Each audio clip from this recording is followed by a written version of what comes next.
Slow Burn Media and Evergreen Podcast presents Who Killed, a podcast that provides a voice for the voiceless. Hello and welcome to this week's episode of Who Killed. I'm your host, Bill Huffman, and this is a Slow Burn Media, Evergreen Podcast, and Killer Podcast production. We have talked about family annihilators before. You have people like Christopher Watts, who killed his children and his wife just to cover up an affair. You have Josh Powell, who killed himself and his children, and most likely his wife as well. This week, I'm going to take you guys back about 100 years to Detroit, Michigan, on July 3rd, 1929.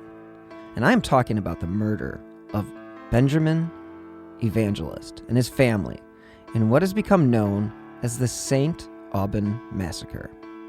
Since this case remains unsolved, it is important to note that some of the shady characters that pop up may actually be involved in this horrible tragedy. Was this a revenge murder?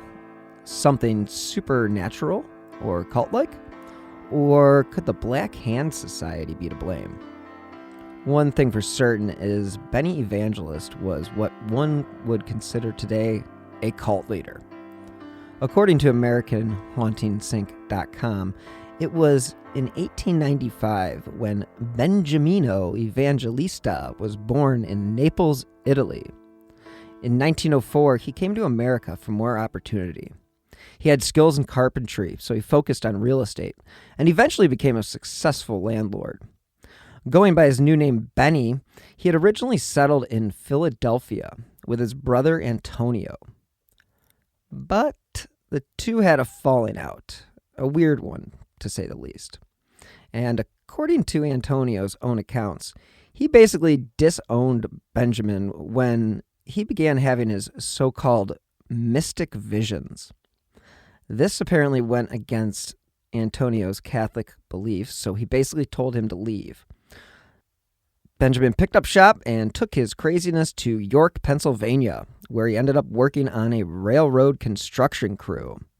Turns out, Benjamin's best friend in York was also a fellow immigrant from Naples, a man named Aurelius Angelino, and those two started looking into the occult. Apparently, things went quickly downhill for Aurelius, and scary for the Angelino family. As if dabbling in the occult wasn't creepy enough, in 1919, he basically attacked his family with an axe and killed two of his children. And that may sound familiar, so put a pin in that. He was sent to a prison for the criminally insane, and Benny, not sure what to make of Aurelius's actions, took his family to Detroit. They moved in, his wife and his children, to a house on the corner of St. Aubin and Mack Avenues. It was a large, beautiful home. It was painted green and even had a pretty big front porch. And Detroit in 1929 was doing very well for itself. They were the automobile capital of the world. The city had seen a steady population boom between 1900 and 1930. The city was home to the big three car manufacturers, and living a middle-class income was pretty much the norm for its citizens. But just like any city with a significant growth, there was also an increase in crime. By the time the Evangelist family was found murdered, the city hosted more than 1.5 million people. And according to the history of the FBI, they state, quote, even before the FBI's official founding, a special agent was assigned to conduct investigations in Detroit for the Department of Justice. By 1911, there was an official field office led by Special Agent in Charge J. Herbert Cole, who served at least through 1914. In the 1920s, Detroit was a bustling city, and prohibition was basically the law of the land. Rum runners from Canada frequented Detroit's shorelines, and Belle Isle was a common destination for these entrepreneurs. Although most prohibition violations fell to the Department of Treasury, bureau agents in Detroit had their hands full with criminal groups such as the Purple Gang, which controlled much of the illegal activity and would enforce harsh punishments on those who did not listen. In author Stephen Talty's book, The Black Hand, the epic war between a brilliant detective and the deadliest secret society in American history, says, before the mafia took the American crime spotlight in the 1920s, there was the Society of the Black Hand, which made its take by terrorizing and extorting fellow Italians. Oftentimes, a threatening letter and a coal-blackened handprint on a victim's door did the trick. Kidnapping, murder, arson, and dynamite were other calling cards of this malevolent organization. The Black Hand declined with the entry of Prohibition and big-moneyed bootlegging, and another little-known Italian-run outfit. So as Evangelist settled into the Detroit home with his family, he garnered a bit of a reputation as a religious fanatic.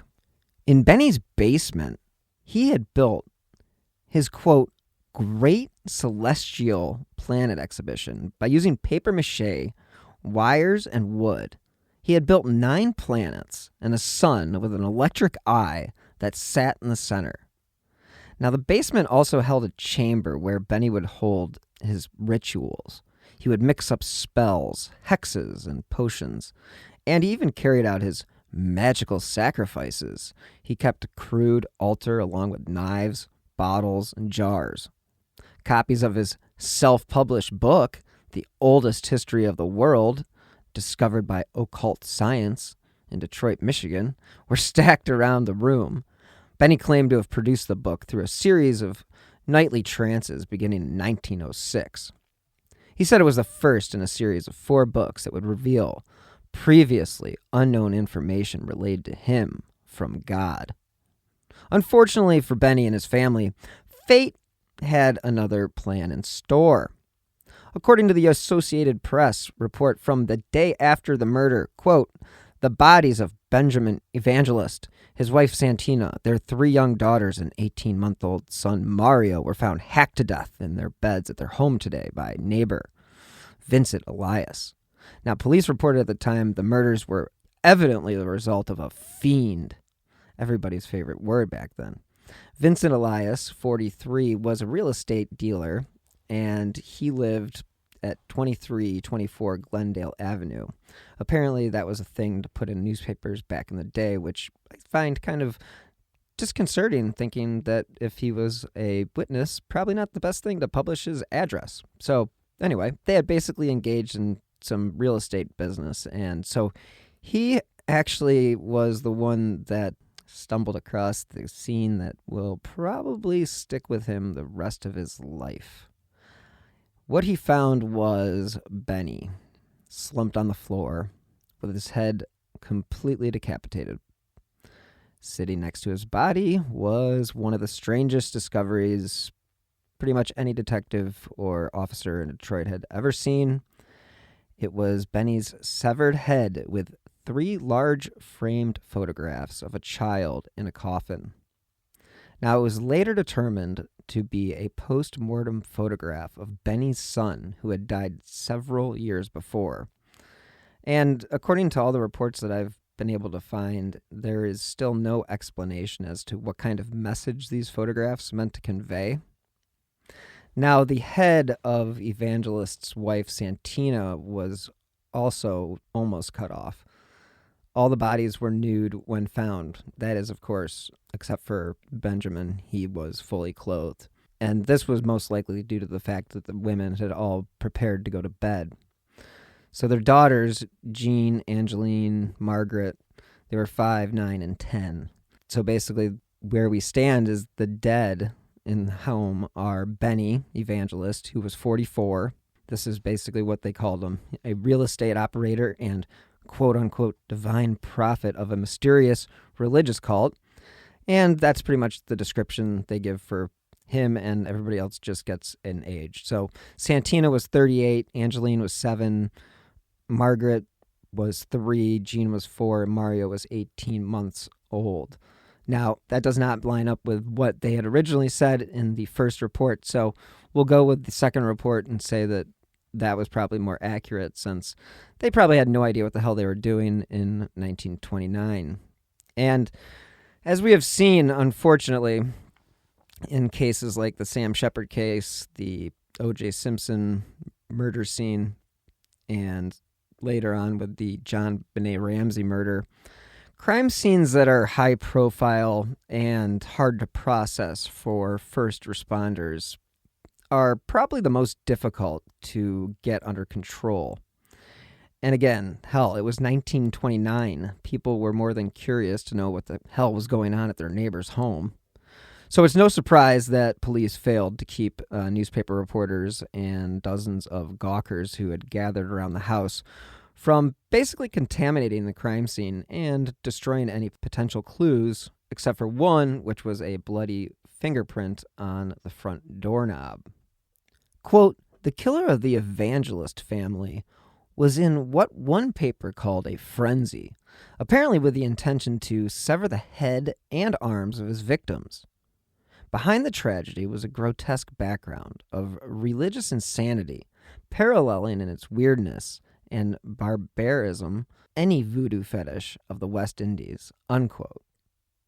To give you guys an idea of what the Evangelist house was like, it was basically a 2-story frame structure, had 4 rooms downstairs, had 5 upstairs, in addition to a basement and an attic. So it was a pretty large home, nice home for 1929.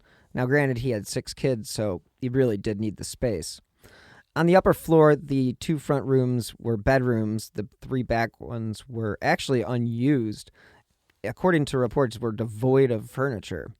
There was a bathroom that was located off a hallway between one of the bedrooms and one of the rear rooms. Now, opposite the bathroom door is the stairway leading downstairs. So, although Evangelist was killed in his office, he was fully dressed when he was found, as I mentioned before. And again, I'm kind of reiterating this. His wife and children had pretty much settled in for the night, so by the time the killer entered, they had been disrobed, I should say. Unfortunately for Patrolman Lawrence and Costage, they found the body of Mrs. Evangelist lying partly over her bed, and her head, again, was nearly decapitated. Worst of all, her 18-month-old son, Mario, was actually found in bed with her, and he had been hacked in the head as well, and he was resting his head on his mother's arm. The other arm of the mother showed signs of an attempt to amputate it. So I don't know if this killer was trying to take a souvenir or was just trying to commit as much heinous crime as he could, but it's definitely something that stands out as being unusual, I would say. Opposite bedroom, connected with the mother's room by a single door, the bodies of the other 3 children, 2 of them in twin beds, and the third lying on the floor. Margaret's was discovered on one bed, Jean was in the other, and Angeline was the one on the floor near a door opening to a long but narrow upstairs front porch. Now, like the parents had been hacked, so had the children, and they were also hacked around the head and shoulders. Now, they didn't suffer quite as severe of injuries. It seems that Benny was the target, if you want to call him that. I think that at this point that makes the most sense. Why would he be a target, and why would somebody feel like the need to take out his whole family? I don't know the answer to that. But I do know it's time to hear from this week's sponsor. What's up? It's Kaylee Cuoco. When it comes to travel, we all have a happy place. I just went to my happy place. I just went to Maui, and it was truly amazing. Priceline has always been about getting you to your happy place for a happy price with deals you really can't find anywhere else. Like up to 60% off select hotels in Costa Rica or 5-star hotels for 2-star prices in Cabo. Go to your happy place for a happy price. Go to your happy price, Priceline. All right, we are back. In the Detroit Free Press article, they say nothing of value, such as money, jewelry, or papers, were actually disturbed. And this is despite Evangelist, quote, having a reputation of being a considerably well-to-do real estate operator among the Italian colony on the east side. Again, Evangelist was described by neighbors as being, quote, confirmed religious fanatic, unquote. His religion also became something of a business, since cards found lying about his office read, quote, Mr. Benny Evangelist, divine prophet, author, and history writer. He also is said to have received as much as $10 for private readings during which he called upon the powers of his own cult to heal various ills, either spiritual or physical, with which his patients were afflicted. $10 back in 1920 something, especially with the economy as it was, probably wasn't the most affordable. Probably around $150 these days. Probably something like seeing a therapist. The cult, evidence indicated, was known as the, quote, Union Federation of America. And I'm guessing nobody is surprised to find out that, yep, Mr. Evangelist himself was the founder a little more than 30 years prior in Philadelphia. As the founder, according to a preface in the cult Bible, which Evangelist had written, was supposed to be, quote, with the power of God. But poor Mr. Evangelist was left to set up shop in a dingy but electrically lighted room in his basement. And according to police at the time, the quote-unquote prophet had set up one of the weirdest altars ever uncovered in Detroit. Now I'm going to read directly from the article here. Quote, 8 or 10 wax figures, each hideous and grotesque to the extreme, and each presumably representing one of the, quote, celestial planets, were suspended on the altar in a circle by wires from the ceiling. Among them was a huge eye, electrically lighted from the inside, which Evangelist referred to in his Bible as the sun. The walls and ceiling of his religious sanctum were lined with light green cloth, which bulged out in places which resembled something of a padded cell. Today, Evangelist would probably be standing on a street corner preaching his beliefs, from everything that I have read. But again, this was 1929, and he was considered a healer. And according to some neighbors, he even prescribed herb medicines, whatever those are. Granted, this is back in the day where anybody could be a doctor, so who the hell knows? So at this point in his life, Benjamin was a carpenter by trade, but as we know, he is really known for his religious fanaticism. And police said the head might have been placed on the chair as some sort of strange religious rite. On the night of July 23rd, 1929, Benny Evangelist and his wife were found, again, murdered.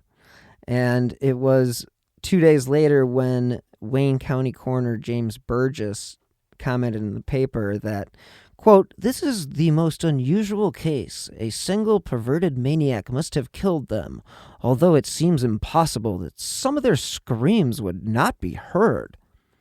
Now, there was a funeral held on July 6th. A crowd of, no surprise here, 3,000 curious residents actually packed the streets. We see this practice all the time these days with the FBI, but at the time, police were hoping to find a suspect at the funeral, and they actually did arrest one man for, quote, acting queerly, not politically correct, with excited suspicion, but was released shortly after. On the 4th of July, where families should be celebrating the independence of the country, enjoying barbecues and fireworks, pretty much every police squad in Detroit was in a citywide search for the killer of this family. Police had initially investigated a connection to a murder of a mother and her 3 children 2 weeks prior, but unfortunately the connection was not valid. There was no trace of a weapon found in the home, and police did find bloody fingerprints on the door latch, but nothing to hold them. Now, there was also a reward of $1,000 being offered by the Detroit police for any information. Again, back then, that was a lot of money. Angelo DiPoli was arrested the day of the murder with a blood-covered knife, but police couldn't connect him to the family, despite neighbors claiming he was a frequent visitor at the home. In March 1930, the Associated Press published a report with the headline stating, "Eyewitness to brutal Detroit axe slaying finally turns up." Well, unfortunately, the witness was four-legged, a dog. Quote, "The witness is a shaggy, brown, mongrel dog, which belonged to the children of Benny Evangelist. The animal disappeared at the time Evangelist and his wife and the 4 children were hacked to death on July 3rd, 1929. In the course of a routine and record check of the dog's license number, the dog was not found. But yesterday, a woman reported that a dog with a 1929 license number had come to her home. But when she learned who had owned the animal, she decided not to adopt it." 3 years after the murders, a man nicknamed the Rear Axle Murderer, Robert Harris, confessed. Police believed they had solved the crime, but after investigating his claims, they found Harris was lying. There have been leads from time to time, but the case is pretty much as cold as any case can possibly be. I hope you remember me mentioning the Black Hands in the beginning of this episode as possibly being a part of this murder. And the reason that we say that is the Black Hands were an interesting outfit. They were kind of the seeds of what eventually became the Mafia. According to Gaetano D'Amato, the name Black Hand comes from an article in an April 1908 piece titled "The Black Hand Myth." And again, Black Hand stands for mano nera in Italian. The Black Hand was a method of extortion, and gangsters of Camorra and the Mafia practiced the method. U.S. newspapers in the first half of the 20th century sometimes made reference to an organized, quote-unquote, Black Hand Society, a criminal enterprise composed of Italians, mainly Sicilian immigrants. However, many Sicilians disputed its existence, objected to the associated negative ethnic stereotype. This has never been repeated in history ever before. It's just an interesting tidbit to the story. On the March 13th editorial in 1909, in response to Joseph Petrosino's assassination, the Evening Telegraph, which was a newspaper for the Italian-American community in New York City, said, quote, "The assassination of Petrosino is an evil day for the Italians of America, and none of us can no longer deny that there is a Black Hand Society in the United States." Now, the roots of the Black Hand can be traced back to the Kingdom of Naples as early as the 1750s. The English language term specifically refers to organizations established by Italian immigrants in the United States during the 1880s. Now, a minority of the immigrants formed criminal syndicates, living alongside each other and basically victimizing their fellow neighbors. Not quite the neighbors you'd want to have. Now, by 1900, the Black Hand operations had pretty much established operations in all of the major cities. And guess what? They also operated in Detroit. It was in 1907 that a Black Hand headquarters was discovered in Hillsville, Pennsylvania, which was just a village located a few miles west of Newcastle, Pennsylvania, which, if you're familiar with the state, is outside of Pittsburgh. And the Black Hand in Hillsville established a school to train members in the use of the stiletto. Speaking of OJ, more successful immigrants were usually targeted, although as many as 90% of Italian immigrants and workmen in New York and other communities were apparently threatened with extortion. Typical Black Hand tactics involved sending a letter to a victim threatening bodily harm, kidnapping, arson, or murder. The letters would demand a specific amount of money to be delivered to a specific place. It was decorated with threatening symbols such as a smoking gun, a hangsman noose, skull or knife dripping with blood or piercing a human heart, and was frequently signed with a hand held up in the universal gesture of warning, imprinted or drawn in thick black ink. And according to the first family, terror, extortion, and the birth of the American Mafia, they state, quote, "It was the last feature that inspired a journalist writing for the New York Herald to refer to the communications as Black Hand letters." And the name stuck. And indeed, it soon became synonymous with crime in Little Italy. Again, the term Black Hand became readily adopted by the American press because the American press loves any named group. Just look at what's going on today. And the press pretty much generalized the idea that this was an organized criminal conspiracy, and they came to be known as the Black Hand Society. Tenor Enrico Caruso received a Black Hand letter on which were drawn a black hand and a dagger demanding $2,000. He decided to pay, quote, "and when this fact became public knowledge, was rewarded for his capitulation with a stack of threatening letters a foot high, including the same gang for $15,000, unquote. Now, the reason that I bring all this up is that there was a Black Hand letter found in the home of the Evangelist family, so it's not hard to think that they may be connected. It's just a thought, but it is a theory for sure. Now, do you guys remember the bloody fingerprint that was found on the door knob? You probably are wondering what happened to that. Well, the short answer is nothing. The long answer comes from reporting at the time by the Detroit Free Press, and they state, detectives working on the case included all of the members of the homicide and Black Hand squads, as well as several from Inspector Charles S. Carmota Fingerprint Bureau, and they were unable to link any of the suspects to the crime by any of the finger and footprints left about the house by the slayer. Now again, let's not forget that the crime scene was completely contaminated for hours. There were hundreds of people who probably could have left those footprints. The bloody fingerprint, on the other hand, is a completely different matter. Now, if they couldn't match that to anyone they arrested, then the perpetrator probably got away with the city's most heinous murder.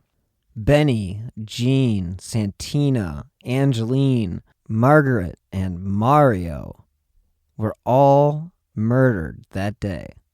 So this all leaves us with the question of who wanted to kill this whole family? Why sever his head? Why make the crime scene so gruesome? One theory posed by police, according to the Detroit Free Press at the time, was, quote, the night before the murders took place, the Evangelist had made a call to the watchman of a house that was being demolished. He told the watchman that he had purchased all of the salvageable lumber from the wreck and would arrange for the wood to be picked up and delivered to his home. The plan was that Evangelist would meet the truck the next morning to pay the deliveryman. Evangelist and his family were murdered later that night. However, the deliverymen were a no-show. Evangelist had planned to have the money to pay them the following day, yet no cash was found in the home following the murder. Sounds interesting, right? I find myself asking more questions than I can find answers. Yes, this guy was clearly leading some sort of cult. How many followers did he have? I couldn't find out. Could this have been the imagination of a man with undiagnosed schizophrenia? Well, his manic personality when it came to writing his quote-unquote Bible certainly sounds like something that could have been controlled today and would probably be considered mania. But who knows? Go to any street corner in any major city and you're guaranteed to find someone claiming to be a prophet of God. I, for one, think he pissed off one of the Black Hands. And basically that's how I think he got himself wrapped up in the murder. He could have also easily taken somebody's money and something that he had predicted that was going to happen, or he was going to heal them and he wasn't healed. Somebody could have turned around and came back and slaughtered him and his family for revenge. The possibilities are endless, and it's really unfortunate that it's been 90-something, a long time, almost 100 years since the murders of the Evangelist family, and nobody has been held accountable for the crime. The city, Detroit, has obviously been through a hell of a lot since 1929. It grew to be a metropolis only to see poverty and crime, as well as a deep recession nearly destroy it to its core. The economic collapse of 2008 was another blow to an already downtrodden town. The city eventually had to file for bankruptcy protection and was the leader in foreclosures nationwide. Things really were not looking good for the city of Detroit. Crime continues to be a problem for the city, but that will most likely continue until the city has fully reborn. Now, it has helped that the city has had multiple mayors and police chiefs go to jail for corruption. Hell, Kwame Kilpatrick still sits in prison to this day for all of his backroom dealings. Not good for a city when you have your leaders literally sitting in jail.